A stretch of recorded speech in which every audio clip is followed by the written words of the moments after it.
Selamat siang yang terhormat Bapak Ibu dosen penguji ujian kinerja PPG Daljab tahun 2022.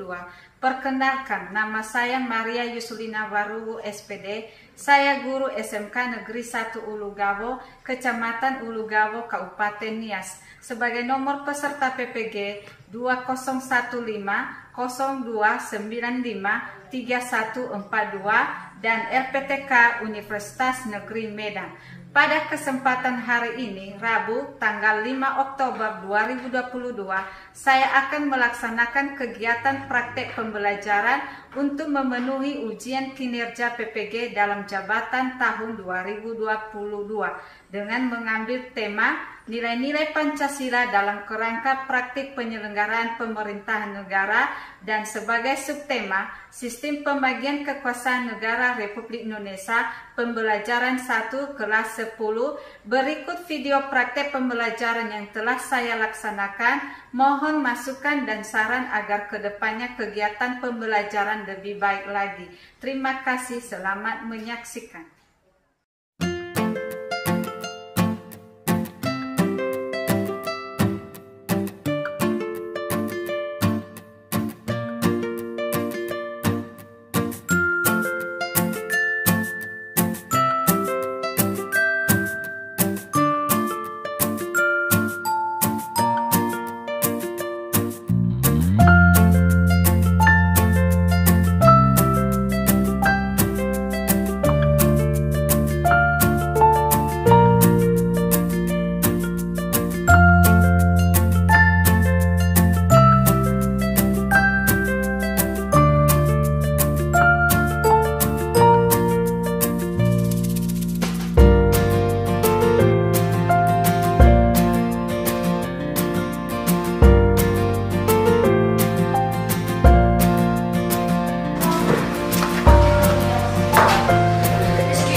Marilah kita bernyanyi dan berdoa. Silakan bertugas untuk hari ini.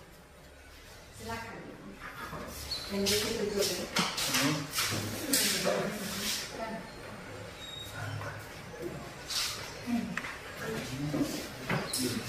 Oke, teman-teman, sebelum kita mulai, mari kita angkat satu pujian yang berjudul hari ini. Teman-teman, kami undang untuk berdiri.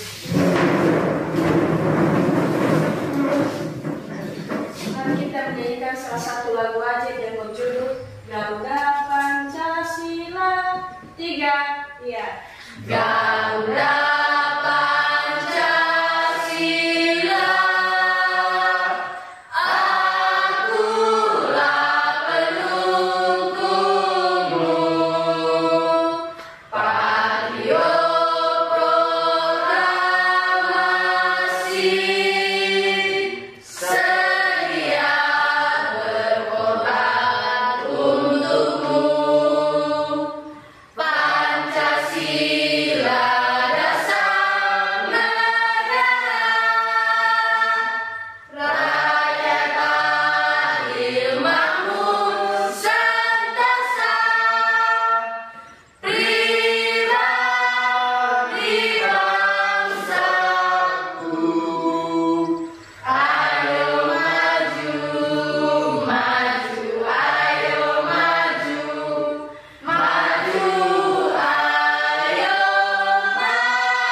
Tuhan Bapa yang baik, terima kasih untuk pertolongan Tuhan.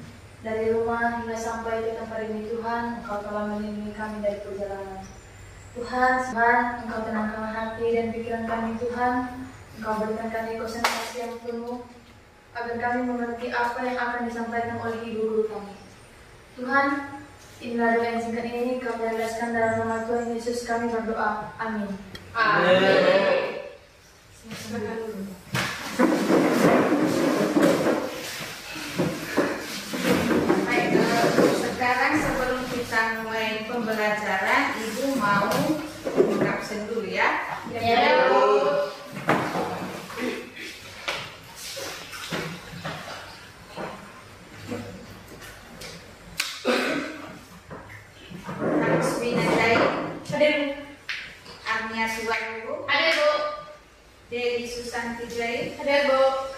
Evita Jai. Hadir, Bu. Devtianus Jai. Hadir, Bu. Pipin Herawati Jai. Hadir, Bu. Sri Devi Sarjai. Hadir, Bu. Sri Pinse Arianti Jai. Hadir, Bu. Nah, berarti hadir semua ya, tidak ada absen. Tidak, Bu. Untuk kehadirannya semoga ditingkatkan ya. Iya. Nah, baik, sebelum kita mulai pembahasan kita hari ini, terlebih dahulu kita mengulang materi kita sebelumnya mengenai HAM. Nah, apa itu HAM untuk anak-anak? Masih ingat HAM kan? Masih, Bu. Apa HAM? Hak yang melekat pada diri seseorang. Hak yang melekat pada diri seseorang. Setiap manusia memiliki yang namanya hak dan juga kewajiban. Ada dua hal dalam pembelajaran kita mengenai hak. Nah, hak ini adalah dimiliki setiap orang, yaitu memiliki hak sendiri. Seperti anak-anak kami di sini, apa hak kalian di sini? Itu untuk belajar. Sedangkan kewajiban adalah mengikuti peraturan sekolah. Nah, itulah pembahasan kita minggu yang lalu. Nah, sekarang adalah judul baru kita mengenai tentang nilai-nilai Pancasila. Ya. Judul besar kita adalah nilai-nilai Pancasila dalam kerangka praktik penyelenggaraan pemerintahan negara. Buka bukunya ya. Sudah, Bu. Nah, sebelum kita masuk di judul kecil kita mengenai bagaimana yaitu sistem pembagian keperluan terlebih dahulu kita harus mengerti apa itu judul besarnya, yaitu mengenai nilai-nilai Pancasila dalam kerangka praktik penyelenggaraan pemerintahan negara. Nah, di sini dikatakan apa itu nilai-nilai Pancasila. Nah, nilai-nilai Pancasila itu ada di 5. yaitu yang pertama Tuhan yang Maha Esa. kedua Kebersihan negara. ketiga Persatuan Indonesia. empat Kerakyatan yang dibimbing oleh iman kebijaksanaan dalam perusahaan yang kelima keadilan sosial bagi seluruh rakyat Indonesia. Nah, dari kelima nilai Pancasila ini adalah menyangkut tentang kehidupan kita sehari-hari. Nah, misalnya dari yang pertama, contohnya nilai Pancasila pertama itu ketuhanan yang Maha Esa. Nah, apa itu ketuhanan yang Maha Esa? Sebelum beraktivitas kita harus ada kepercayaan kepada Tuhan. Menyerahkan diri kepada Tuhan, seperti yang kita sudah lakukan tadi sebelum kita masuk pembelajaran pada saat itu. Itulah nilai Pancasila. Itu yang kelima.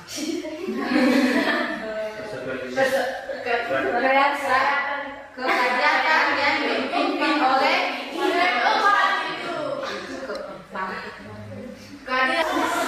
kan masih lupa kalian. Nah, itulah nilai Pancasila yang kedua, kemanusiaan yang adil dan benar. Yang artinya apa? Tidak membedakan. Tidak membedakan antara satu sama lain, termasuk kita di sini. Iya, Bu. Baik dari segi golongan, agama, suku, ras, kita tetap hanya Satu. Itulah nilai Pancasila yang kedua. Yang ketiga, Persatuan Indonesia. nah, bagaimana yang dikatakan persatuan Indonesia? Bersatu. Apa itu persatuan? Bersatu membela negara. Apalagi yang dikatakan persatuan itu nilai Pancasila yang Ketiga. Yang ketiga, yang keempat, Kerakyatan yang dipimpin oleh iman kebijaksanaan dalam persoalan perwakilan. berarti rakyat. Nah, siapakah yang memimpin rakyat? Presiden. Berarti di dalam pemilihan presiden itu adalah rakyat sendiri. Warga masyarakat. Itulah arti dari nilai Pancasila yang keempat. Rakyat itu telah dipimpin oleh sebuah negara. Kita sendiri.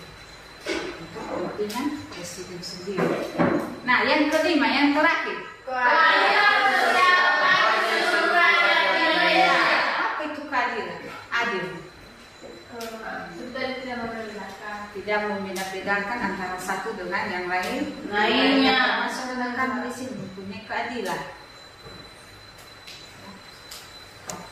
Yang namanya keadilan ini sama seperti kita kalau di bagian pemerintahan sama, ya. Kalau misalnya ada pelanggaran, tetap ada yang namanya keadilan. Diberikan sanksi, hukuman. Itulah dari nilai Pancasila yang 5 ini adalah merupakan nilai-nilai kehidupan kita sehari-hari. Nah, sekarang kita masuk di judul baru kita bagian A, yaitu mengenai sistem pembagian kekuasaan.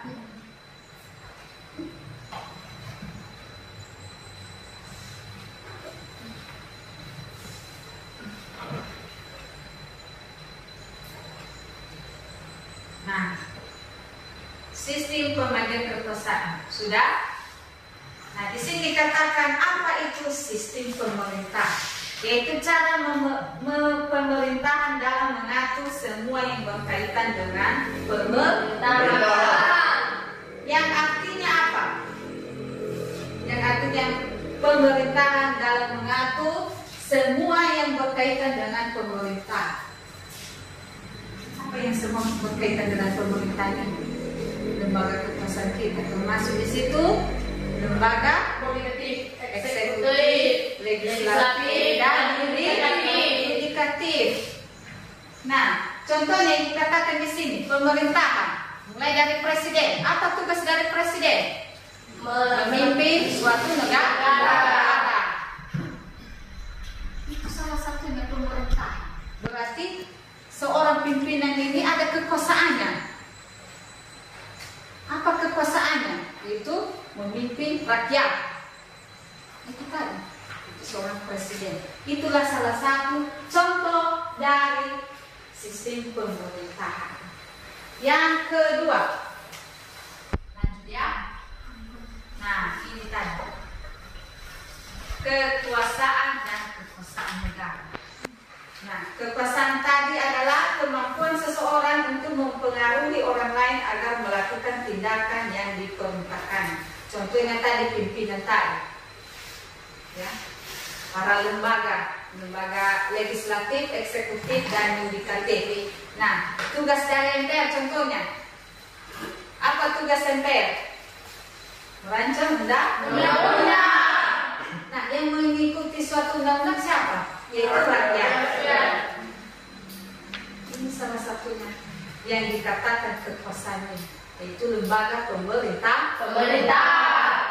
Nah, yang kedua adalah kekuasaan negara.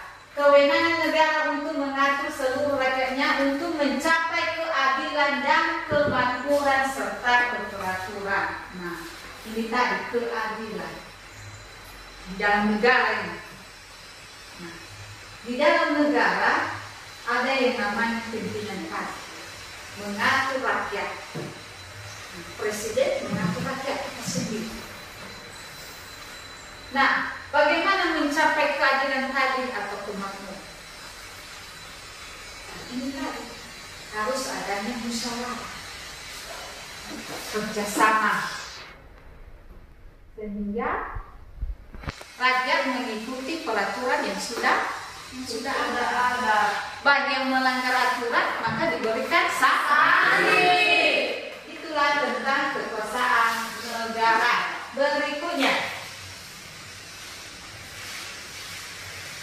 nah, ada berbagi dua para ahli ini ya, tentang kekuasaan dibagi tiga. Ini menurut Joe, yaitu kekuasaan legislatif, kekuasaan untuk membuat atau membentuk undang-undang. Siapakah yang membuat undang-undang atau membentuk undang-undang?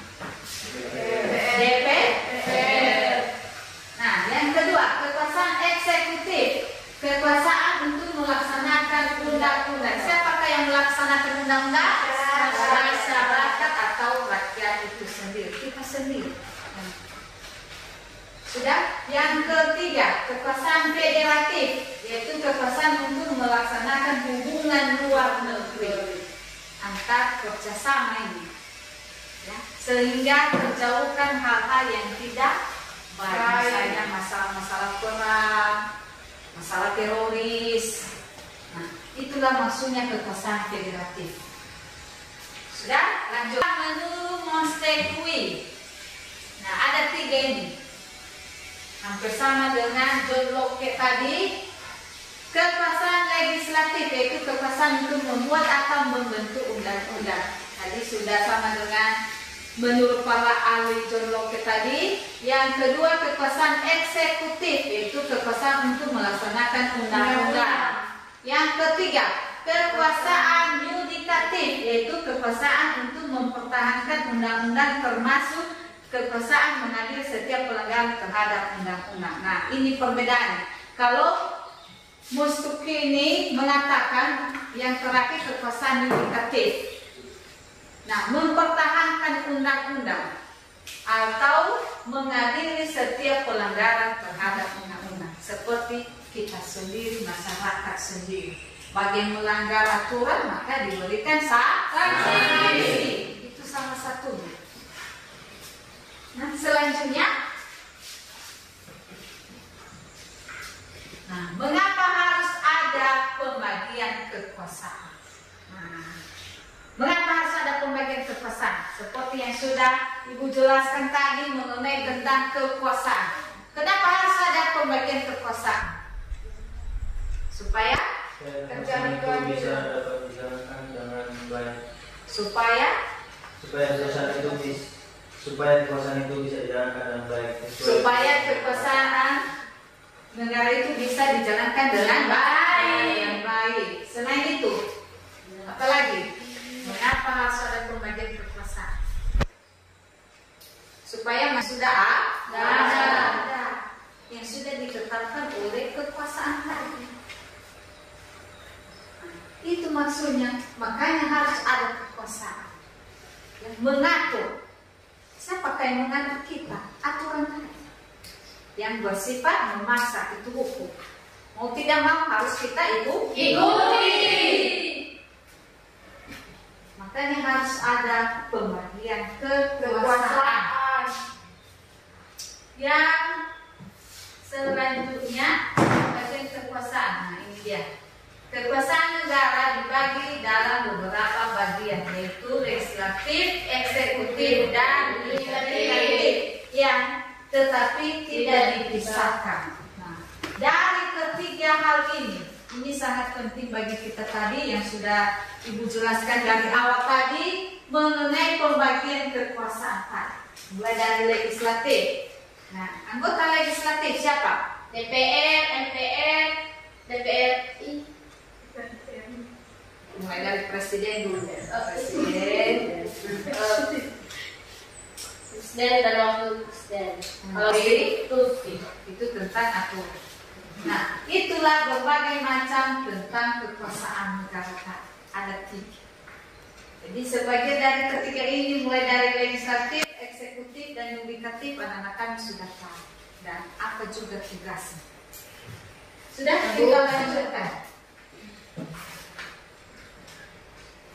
Nah, kekuasaan negara itu tidak bisa terpisah-pisah oleh beberapa bagian mengenai organ maupun fungsinya. Itu tadi yang Ibu jelaskan mulai dari awal tadi tentang kekuasaan. Apa maksudnya di sini? Kenapa kekuasaan negara itu terpisah-pisah? Ya, mulai dari tugas-tugasnya sendiri. Makanya dikatakan kekuasaan negara itu terpisah-pisah. Mulai dari tugas-tugas sendiri. Nah, ada bagian-bagian tugas tersendiri. Nah, tidak mungkin tugas MPR sama dengan tugas dari presiden. Nah, itu maksudnya dari kekuasaan negara ini. Terpisah-pisah oleh beberapa bagian dari tugas-tugas sendiri. Mulai dari legislatif tadi, eksekutif dan legislatif. Selanjutnya, nah, ini tadi mekanisme pembagian kekuasaan di Indonesia diatur sepenuhnya di dalam Undang-Undang Negara Republik Indonesia. Nah, setiap ada pembagian kekuasaan negara, maka harus didasari oleh undang-undang. Apa itu undang-undang? Itu aturan yang harus dipatuhi atau dilaksanakan. Nah, di sini yang kedua adalah penerapan pembagian kekuasaan Indonesia terdiri dua bagian, yaitu kekuasaan secara horizontal dan secara vertikal. Bisa kita lihat. Nah, mulai dari secara horizontal. Nah, horizontal ada dua, yaitu kekuasaan menurut fungsi lembaga tertentu. Tadi sudah kita jelaskan, yaitu legislatif, eksekutif, dan yudikatif. Yang kedua, berdasarkan undang-undang. Mulai dari kekuasaan negara dilakukan tingkatan pemerintahan pusat dan daerah. Inilah yang kedua secara horizontal. Sudah? Sudah, Bu. Selanjutnya, nah ini tadi ya, yang dikatakan pemerintahan pusat. Nah, pemerintahan pusat dan daerah. Sudah bisa dilihat? Sudah. Nah, di sini dikatakan pemerintahan pusat. Nah, mulai dari legislatif, eksekutif, yudikatif, eksaminatif, dan moneter. Sedangkan pemerintahan daerah berlangsung antara lembaga-lembaga daerah yang sederajat, yaitu antara pemerintah daerah, kepala daerah, wakil daerah, dan Dewan Perwakilan Rakyat Daerah atau DPRD. Nah, itulah perbedaan dari pemerintahan Dasar dan daerah.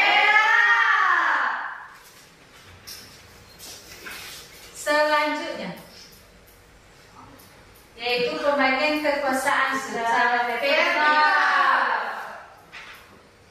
Pembagian kekuasaan secara vertikal yaitu pembagian kekuasaan menurut tingkatnya itu antara beberapa tingkatan pemerintah. Ada dua tadi, antara pemerintahan pusat dan daerah. Nah, ini dia tadi ya. Dalam pasal 18 ayat 1 menyatakan bahwa negara kesatuan Republik Indonesia dibagi atas daerah provinsi, mulai dari kabupaten, kota, dan daerah masing-masing. Itulah perbedaan dari pemerintahan pusat dan daerah. Nah, sudah Ibu jelaskan tadi ini. Nah, baik, sampai di sini pembahasan kita. Ada yang perlu ditanyakan? Sebelum Ibu membagikan hasil materi kita, nanti Ibu bagikan kelompok masing-masing. Ada? Ada, Bu. Ya. Mengapa dalam pemerintahan perlu dilakukan pembagian kekuasaan? Nah, mengapa dalam pemerintahan perlu harus ada pembagian kekuasaan? Kalau tidak ada pembagian kekuasaan, maka negara kita tidak bisa terbentuk. Berarti, kenapa Ibu katakan tidak bisa terbentuk? Siapa yang melaksanakan aturan tadi? Itu rakyat. Kalau tidak ada pembagian kekuasaan, misalnya contohnya dari pembagian kekuasaan tadi, contohnya dari legislatif. Anggota legislatif mulai dari MPR. Apa tugas MPR? Merancang undang-undang. Nah, kalau tidak dirancang undang-undang, siapa yang melaksanakan? Bagaimana kita tahu aturannya? Makanya harus ada yang namanya pembagian kekuasaan. Sudah jelas? Jelas. Lagi? Ada? Silakan ditanyakan sebelum kita masuk ke dalam diskusi kelompok. Silakan. Apa itu Pancasila? Nah, apa itu Pancasila? Nah, ini sangat bagus pertanyaannya ya. Sesuai pembahasan kita tadi. Judul besar. Apa itu Pancasila? Pancasila itu adalah sebagai dasar negara. Itulah Pancasila sebagai lambang dari negara kita. Iya. Simbol dari negara kita. Nah, masih ada lagi pertanyaan? Silakan. Tadi Ya. di pembelajaran kita ada apa? Ya. Tentang yudikatif, legislatif, dan eksekutif. Ya. Terus tadi di situ sempat baca Bu, ketiga kekuasaan itu tidak bisa dipisah-pisahkan. Ya. Jadi pertanyaan saya sekarang, kok nggak bisa dipisahkan? Nah, maksudnya dari tiga pembagian kekuasaan ini tidak bisa dipisahkan karena mereka ini termasuk pemerintahan. Nah, namun yang bisa dipisahkan ini tadi adalah hanya tugas yang tadi. Kalau terpisah mereka, misalnya, contohnya dari pembagian kekuasaan yang pertama tadi, legislatif, eksekutif, dan yudikatif, maka tidak bisa terbentuk dari setiap ya tugas mereka tadi. Makanya dikatakan bahwa pembagian kekuasaan tidak bisa dipisahkan. Sudah? Coba. Silakan. Jangan malu-malu. Karena sudah mengerti, maka Ibu bagikan suatu kelompok. Ini nanti kelompok 1, 2, 3. Nanti di sini Ibu bagi RKPD-nya.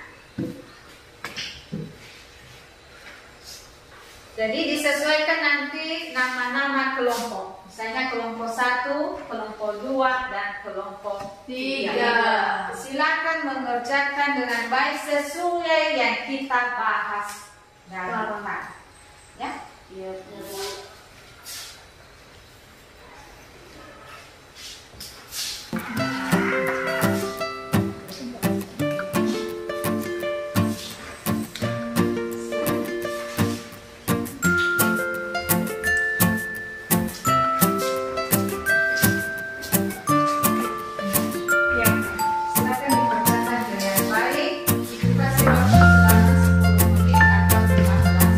Nanti langsung kita presentasikan di depan.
dikatakan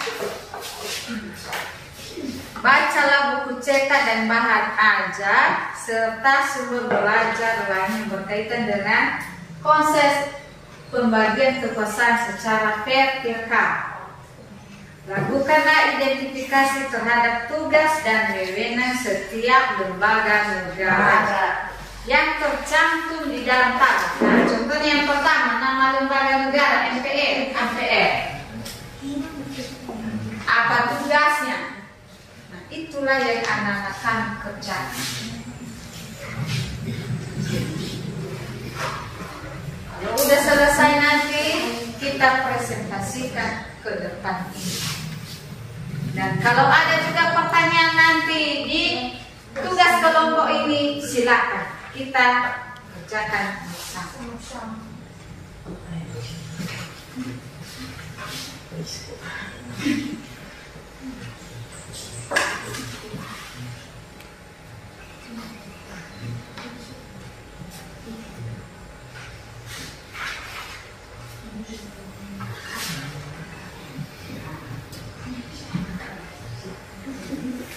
Satu.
Bersama tentang tugas kelompok kita ini. Nah, silakan kelompok 1 untuk ke depan. Silakan. Iya, Pak. Iya.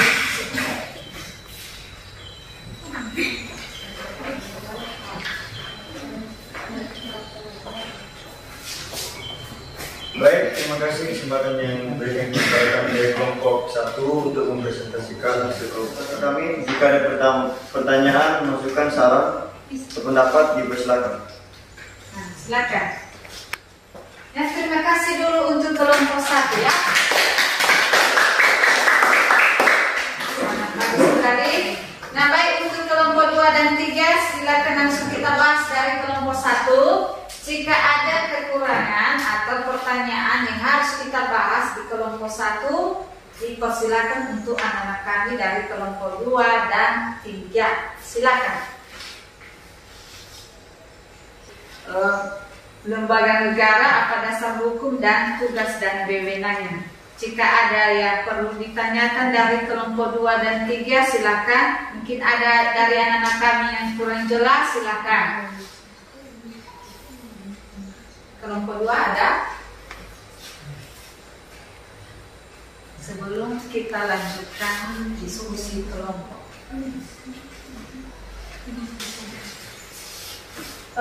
Apa contoh program legislatif? Apa contoh program legislatif? Silakan. Setelah dibentuknya undang-undang, Silakan berdiri dulu. Setelah dibentuknya undang-undang, siapa yang akan melaksanakannya? Ya. Berarti pertanyaan oleh kelompok 3, setelah terbentuknya suatu undang-undang tadi atau sudah ada program tentang undang-undang, siapakah yang menjalankannya atau melaksanakannya? kami sebagai masyarakat. Silakan berdiri. Jadi yang menjalankan undang-undang yaitu kita sebagai masyarakat terwakil. Nah, itulah jawaban yang paling tepat sekali. Ya, setelah ada program tadi pembentukan undang-undang dan ditanya kembali oleh kelompok 3, siapakah yang menjalankannya, itu masyarakat atau rakyat itu sendiri. Kita sendiri yang melaksanakan. Sudah jelas dari kelompok 3? Sudah, Bu. Nah, baik. Kalau ada pertanyaan lagi silakan. Satu. Baik. Kita lanjutkan dari kelompok 2, silakan ke depan. Contoh kelima pada pasal 23 ayat 5, di mana tugas dan wewenangnya itu untuk memeriksa. Benar sekali. Nah, baik, untuk kelompok 2 sudah selesai. Kita lanjutkan. Kelompok 3, silakan.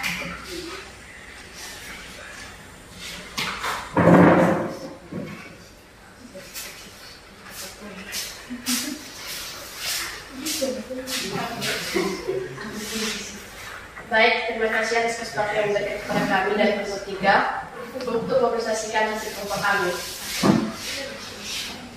1. Nama lembaga negara Majelis Permusyawaratan Rakyat.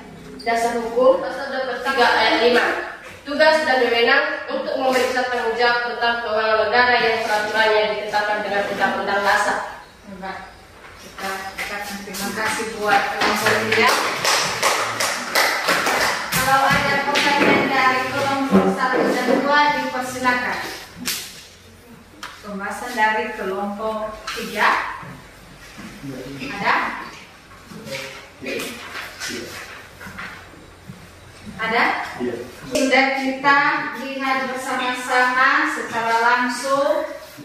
Anak-anak kami sudah tahu apa itu mulai dari legislatif, eksekutif, dan yudikatif. Nah, dari ketiga lembaga kekuasaan ada juga dasar hukumnya apa, dan ada juga tugas dan wewenang. Berarti anak-anak kami sudah tahu dan mengerti tentang pembagian kekuasaan kita tadi, dan anak-anak kami sudah langsung tampilkan di depan ini tadi mengenai tentang lembaga kekuasaan negara.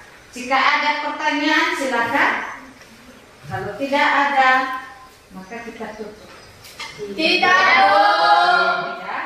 Nah, baik. Sebelum kita tutup, nah ada yang perlu Ibu sampaikan. Dari materi kita hari ini, yang Ibu harapkan di sini, anak-anak kami selalu mengingatnya, di mana lembaga kekuasaan negara ini maka terus-menerus selalu ya dipertanyakan nanti ke depan, mulai dari sampai ke perkuliahan. Ya. Nah, sebagaimana yang sudah kita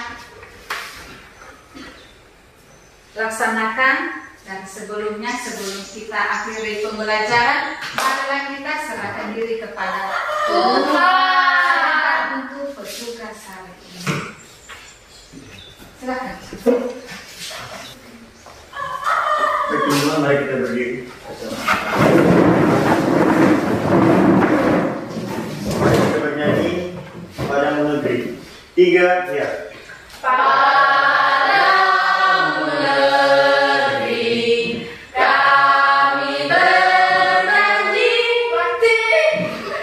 Proses pembelajaran kita, marilah kita menyerahkan diri kepada Tuhan. Silakan untuk petugas ke depan.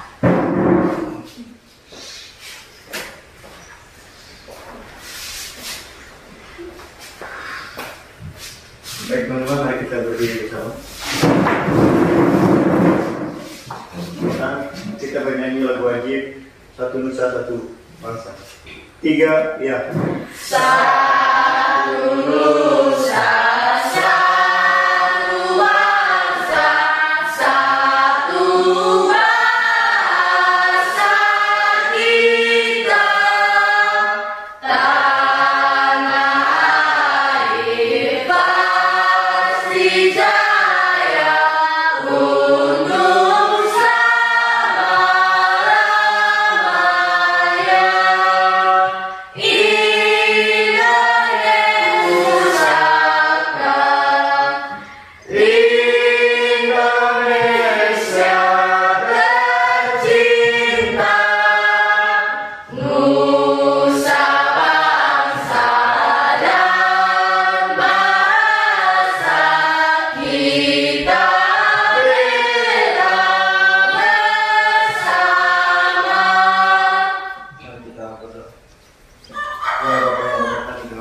surga.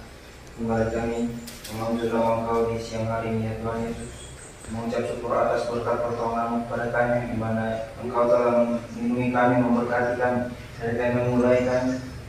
Proses belajar mengajar kami ya Tuhan, pertemuan hingga akhirnya kami dapat menyelesaikan pada saat ini Tuhan Yesus. Kami menyadari itu bukan karena kekuatan kami, melainkan hanya belas kasih-Mu terhadap kami semua. Ya Bapa di surga, berkata kami yang telah menerima semua mata pelajaran yang disampaikan Ibu guru kami kepada kami.